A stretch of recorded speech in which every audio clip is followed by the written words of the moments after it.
como hipótesis o como una idea o un interrogante, es que en los textos de los cuales voy a hablar, hay una suerte de relación simbólica entre los sentimientos y particularmente el sentimiento amoroso de los personajes, que es representado o es absorbido de manera simbólica por la naturaleza o por ciertos espacios, por ciertos paisajes, que está de alguna manera representando esos sentimientos a través de la forma en que se configura ese paisaje y los elementos que se utilizan. Entonces hago una suerte de progresión a partir del texto de Beowulf, de Tristán y Iseo, analizando específicamente un espacio muy famoso y muy transitado por la crítica, como es el bosque de Morroix. Lo contrapongo a digamos, representación también del Vergel como locus amoenus, pero con características o con símbolos naturales que estarían refutando en cierta manera el sentimiento que expresa la pareja tristaniana, para finalmente llegar a la primera versión, perdón, no la primera versión, la primera parte del Roman de la Rose de Guillaume de Lorry, en donde ese paisaje natural queda absolutamente tipificado y está hablando no solamente de un sentimiento, sino de una suerte de élite. En ese sentido, entonces, entre lo que yo considero esta relación entre los sentimientos o la interioridad de los personajes simbolizados en el espacio natural, también nos lleva a una suerte de progresión que pasa desde la pasio, es decir, de la pasión de los amantes, ese sentimiento irrefrenable que no pueden dominar y que los enfrenta a la sociedad, a una suerte de arte de amar, en donde el sentimiento amoroso o la expresión de ciertos del amor se encuadra, se enmarca y se sujeta a las relaciones socialmente admitidas. Bien, voy a hacer lectura entonces a partir de estas ideas.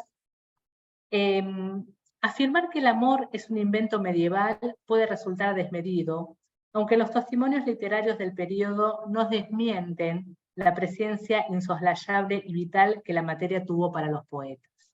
La comprobación demuestra que si bien el tópico no surgió en el medioevo, al menos este le brindó una centralidad superlativa. Y cuando la lírica y la narrativa cantaron del, por y al amor, establecieron una correspondencia inmanente entre el espacio y los seres naturales y las experiencias del alma enamorada. Sin embargo, como afirma Michel Zinc, la descripción de lo natural no constituye un ornamento en el contexto ideal, ni el contexto ideal, en medio del cual representar las emanaciones del corazón atribulado.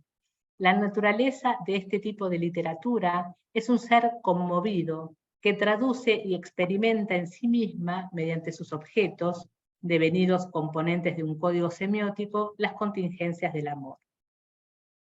Los ojos medievales ven en el espectáculo natural el objeto que preocupa su corazón, el sentimiento que colma su alma.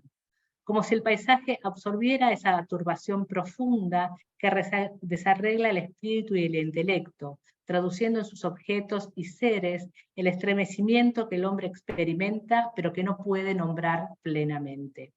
La reverdie, por ejemplo, la celebración del retorno primaveral, tópico frecuente en la lírica trovadoresca, representa tanto la señal como el significado del poema, ya que en su formulación se manifiesta perfectamente la vibración pasional.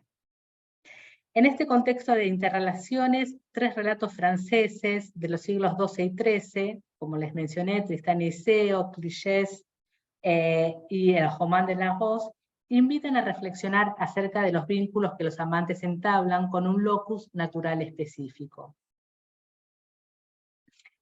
Bueno, ustedes seguramente conocen al dedillo la leyenda de Tristán y Iseo, con lo cual no creo que sea necesario hacer mayores presentaciones.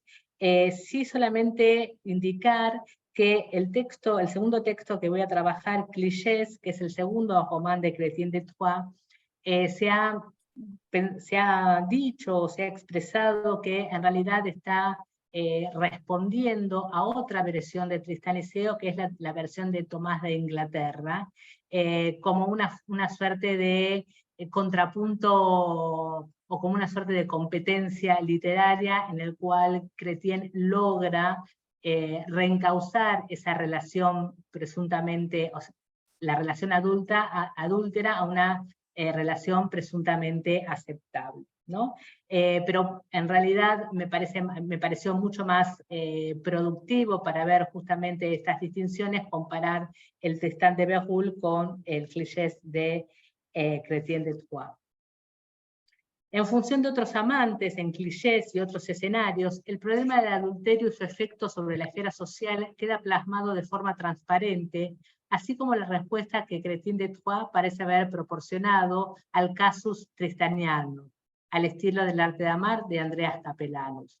Desde esta perspectiva, resulta interesante comprobar que para Chrétien, la fin amour, esa expresión pura e enaltecida de la pasión, debe desarrollarse no solo entre seres superiores, requisito exigido por la literatura cortés, sino fundamentalmente en el marco de una comunidad ideal en donde la armonía y la norma predominen y extiendan su poder sobre todos los órdenes, incluido el de la naciente subjetividad. Historias de amor disímiles, aunque en mi opinión complementarias, en ellas el paisaje natural enmarca un momento culminante de la vida amorosa de las parejas protagonistas. En el Tristán, el bosque de Maurois se convierte en el locus inhóspito, donde, descubierto el adulterio, los amantes deben sufrir las penurias y los castigos resultantes de su pecado pasional. Respecto de Clichés, la unión tan ansiada del joven griego con Fenice, la doncella alemana, se produce en el vergel que rodea la torre donde se esconde la princesa luego de su presunta muerte.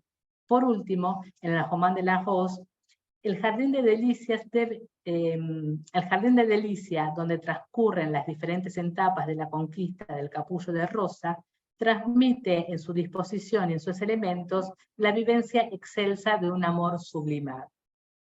En estas narraciones, la naturaleza dilata su propia esencia y traduce en su armonía o en su disonancia, en su belleza o fealdad, las distintas sensaciones que el goce amoroso suscita.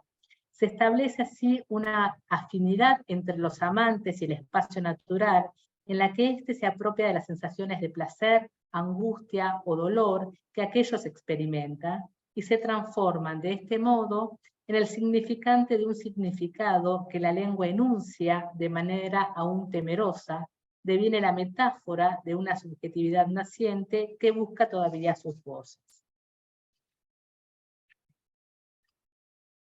El vínculo amantes-locus natural me permite postular que en estas historias el paisaje y los elementos naturales poseen en su constitución y disposición la ideología amorosa que orientaría los sentidos que cada narración proyecta. Así, el bosque de Maurois representa una naturaleza en estado salvaje, inasequible a la manipulación del hombre, y emula, por tanto, el amor desenfrenado e incontrolable que alberga. El vergel de Clichés, a diferencia del otro ámbito, simboliza un escenario domesticado y refiere a una pasión disciplinada por las convenciones sociales. Finalmente, el Jardín de las Delicias, donde se emplaza el amante en busca de la rosa, simboliza un sitio aristocrático en el que solo los espíritus superiores pueden exteriorizar sus sensaciones afectivas. A partir de estos presupuestos, propongo analizar en una serie de fragmentos provenientes de los textos seleccionados el léxico y los recursos retóricos empleados a fin de elucidar, en primer lugar, las maneras en que esta vinculación se manifiesta. Luego, penetrar sus posibles significaciones y, por último, colaborar en la intelección del tópico amoroso en los primeros exponentes de estas literaturas que comienzan a emerger y consolidarse hacia el último tercio del siglo XII. Perdón, no pregunté, ¿podría compartir Sí, está habilitado, no hay ningún problema. Perfecto, ya comparto entonces.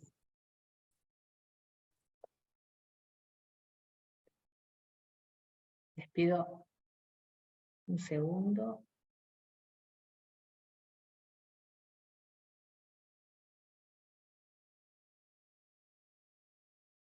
Bien, lo que les estoy compartiendo son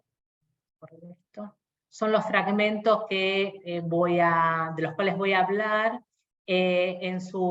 por supuesto en su versión en francés antiguo y su traducción al castellano, y están resaltados en francés las palabras que me parece importante destacar acerca de lo natural. De Lapacio al Arzamandi.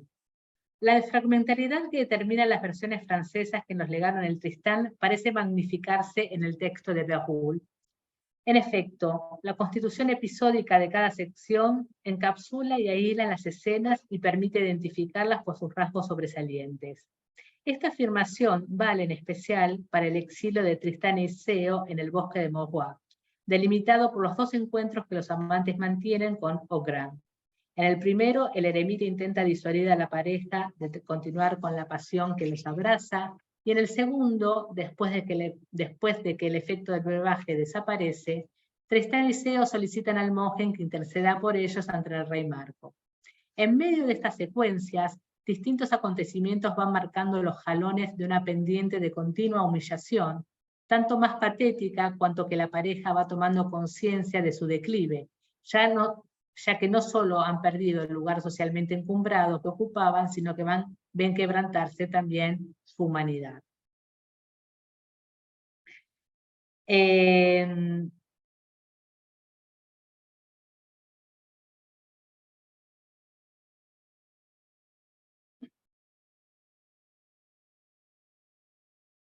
Las citas que aquí tenemos proporcionan los términos con que se describe no solamente el bosque de Morroix, el espacio abandonado, es decir, la corte, podríamos verlo acá en la palabra plan, el campo abierto, que como se ha traducido en el castellano, y el sitio que refugia a los amantes. Respecto del primero,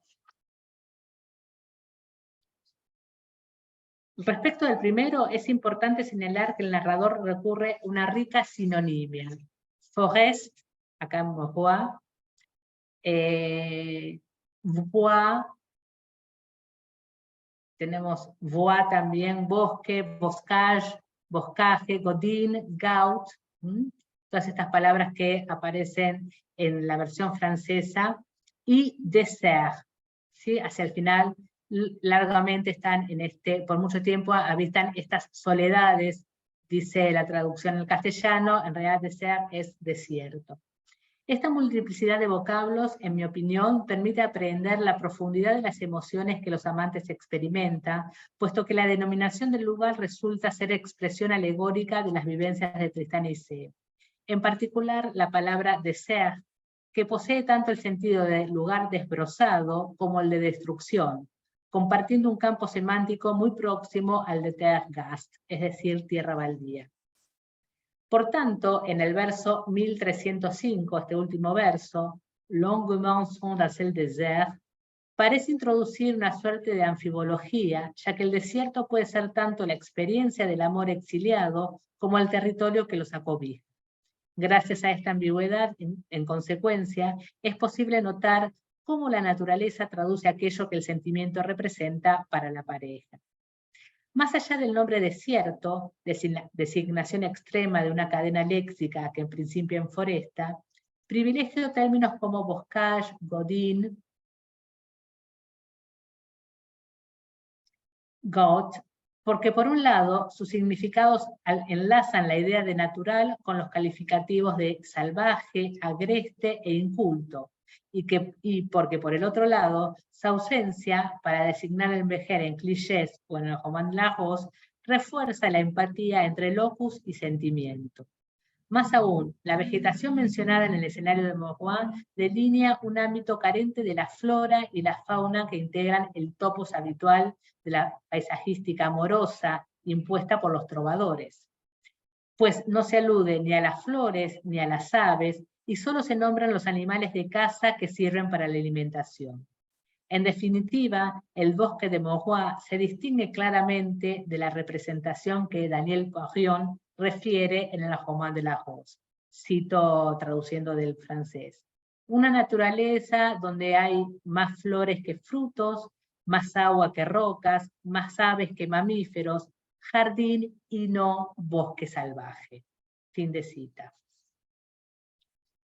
En último término, para representar el albergue donde están Tristán y Iseo, el narrador emplea el término hébergage, alojamiento, cuya construcción Tristán realiza con ramas e Iseo adorna con hierbas.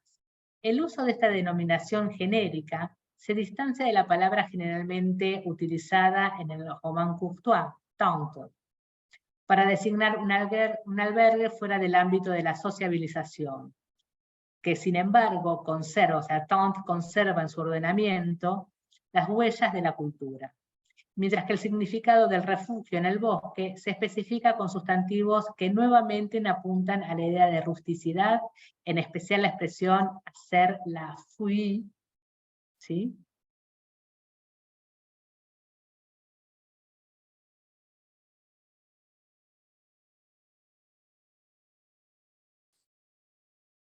Lugar decorado con hojas, aposento construido con ramas de árboles. En resumen, el léxico seleccionado para describir el ámbito que cobija a los amantes denuncia una vez más el aspecto silvestre e inculto.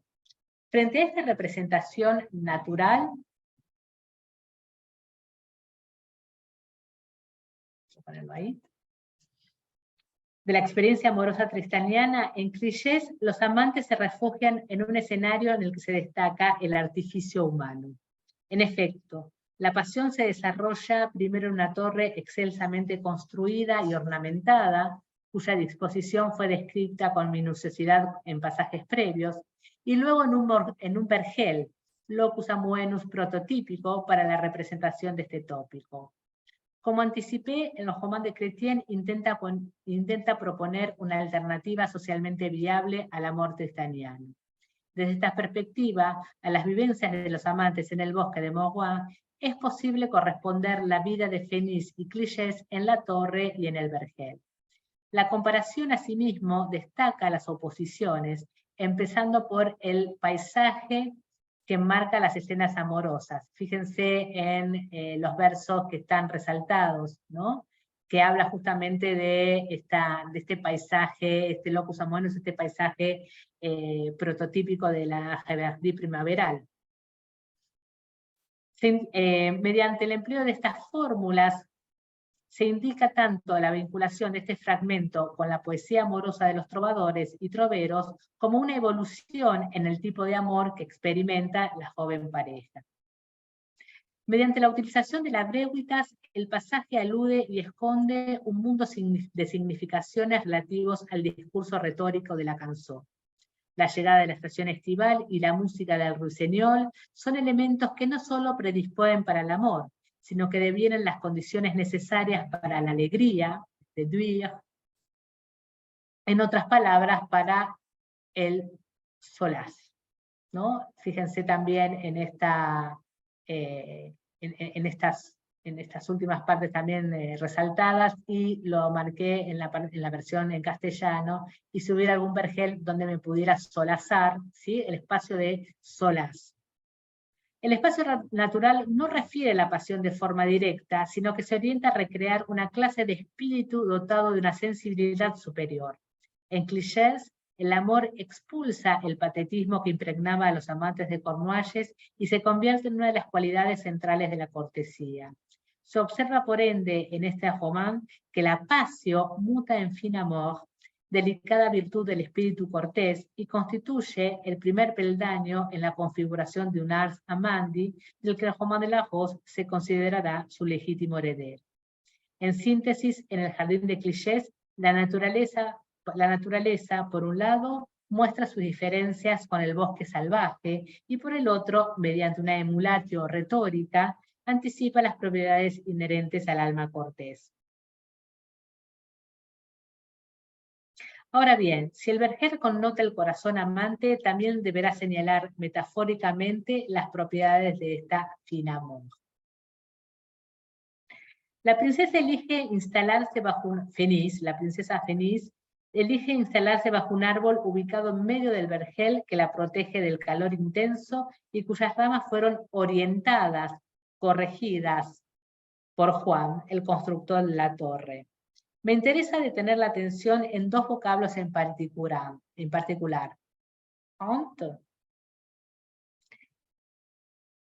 Injerto, árbol recientemente transplantado, y el verbo duire, está conjugado. Conducir, llevar, dirigir, y en sentido figurado, gobernar, modelar, domesticar. Hallo simbolizado en estos términos el significado exacto de la fina amor que el román parece querer transmitir. Es dentro de los límites impuestos por este árbol frondoso donde los amantes están autorizados a satisfacer su pasión. Así, los elementos naturales domesticados por el hombre refieren un amor que se somete, que se deja gobernar por la sociedad que los alberga. En este ejemplo, ya no se trata de elementos naturalmente salvajes, sino de injertos, de una vegetación trasplantada, de una naturaleza modelada. Advierto en esta imagen de lo natural, en consecuencia, la ideología que dirige un amor cuya vivencia no altera el orden social, sino que por el contrario lo refuerza. Finalmente, en el Román de la Voz, la presuposición se confirma, ya que la conquista de un primer beso de la rosa será posible luego de que el enamorado se convierta en vasallo del Dios de amor y de que reciba el adoctrinamiento pertinente. Más allá de la historia que se despliega en Nahomón, el texto de Guillaume de Logis se preocupa en señalar que el amante debe poseer una predisposición interior distinguida y noble. Su espíritu debe reunir las condiciones de cortesía que solo ostentan las almas superiores a fin de no solo superar las pruebas, sino en primer lugar devenir vasallo del Dios de amor. Este requisito, ya simbolizado de manera antitética en las imágenes pintadas en los muros externos del vergel, y en especial en función de la pequeñez de la puerta de acceso al jardín, se desplegará mediante la descripción de los seres que habitan este espacio cerrado. En este contexto, el narrador protagonista detalla enfervorizado frente al recuerdo la alegría que lo embargó frente al espectáculo y que lo conducen a enumerar casi hasta la extenuación, aves, árboles, flores y frutos. La insistencia en denotar felicidad se vincula estrechamente con la idea de cortesía, por cuanto la capacidad de regocijarse constituye uno de los mandamientos más relevantes del Código. Para que esta facultad se desarrolle, debe estar motivada por un contexto que la despierte. Una felicidad intensa solo puede expandirse en un lugar deleitable. Desde esta óptica se comprende el empleo frecuente en la construcción de las descripciones de la hipérbole y de la enumeración en la representación de los atributos del sitio. Por otra parte, la homologación del canto de los pájaros al de los ángeles, por un lado, y al de las hileras por el otro, no solo coronan la idea de armonía, sino que transportan a un territorio ultramundano la experiencia pasional. En ese sentido, si la expansión enciclopédica de los componentes que conforman el vergel y la reiterada mención de la alegría, la joie, y el placer de disfrutar pueden sugerir una evolución en el tipo de sentimiento, es la comparación con el paraíso terrestre y la homologación de las aves con los ángeles las que, a mi entender, marcan un escalón superior hacia el perfecto amor. Finalmente, el locus amoenus que abriga los amores de Clichés y Fenís se transforma en el Román de la Voz en el paraíso terrestre donde habitan seres semejantes a ángeles. A este enaltecimiento se adiciona el uso de la prosopopeya, mediante la cual las virtudes ensalzadas por la lírica trovadoresca actúan y se comportan de acuerdo con las cualidades que las identifican, mientras que la experiencia amorosa se convierte en narración al equiparársela con la aventura caballeresca, elemento central del Román justo. A modo de conclusión, si la articulación que intenté demostrar resulta ser convincente, solo restaría observar de qué manera se puede recapitular y sintetizar la progresión de Pacio a Alsamandi que he establecido en la lectura comparada de Tristan y Seo, Clichés y la Roman de la Rue. Considero que 3 términos pueden ser sinécdoque de cada sitio y funcionar a sí mismo como expresión alegórica de cada amor. Désert, es decir, desierto, honte, este árbol domesticado, trasplantado, y paradis terrestre, paraíso terrenal.